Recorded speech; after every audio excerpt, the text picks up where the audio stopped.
ഇസ്രയേലിനോട് പറയേണ്ട കാര്യം ഇസ്രയേലിനോട് തന്നെ പറയണമെന്ന് ഇതിനിടെ ആരോ അമേരിക്കൻ പ്രസിഡന്റിനെ ഉപദേശിച്ചു. അതോടെ അടുത്ത സാമൂഹിക മാധ്യമ പോസ്റ്റ് എത്തി. Israel, do not drop those bombs. If you do, it is a major violation. Bring your pilots home now. Israel, നിങ്ങൾ പ്രവർത്തിപ്പിച്ചുകൊണ്ടിരിക്കുന്ന യന്ത്രം ഓഫ് ചെയ്യണം എന്നാണ് പ്രസിഡന്റ് സാമൂഹിക മാധ്യമത്തിൽ കുറിച്ചത്. ഈ കുറിപ്പുകൾ എന്തിനു വേണ്ടിയാണ്? എല്ലാം ഞാനാണ് എന്ന് ലോകത്തെ ബോധിപ്പിക്കാൻ മാത്രമാണ്. ഈ യുദ്ധത്തിന് കാരണഭൂതമായത് നെതന്യാഹുവിന്റെ അധികാരമോഹമാണ്. ഭരണത്തിൽ തീവ്ര വലതുപക്ഷത്തിന്റെ പിന്തുണ നഷ്ടമാകുമോ എന്ന പേടിയിൽ ചെയ്തതാണ്.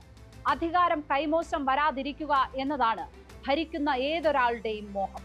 എത്ര പ്രായമായാലും ഞാനല്ലാതെ മറ്റൊരാൾ വന്നാൽ കഴിയില്ല എന്ന് ബോധ്യപ്പെടുത്താനാണ് അവർ ശ്രമിച്ചുകൊണ്ടിരിക്കുന്നത്. ആ അധികാരമോഹത്തിന്റെ പ്രത്യാഘാതമാണ് ഇപ്പോൾ നടന്ന യുദ്ധം.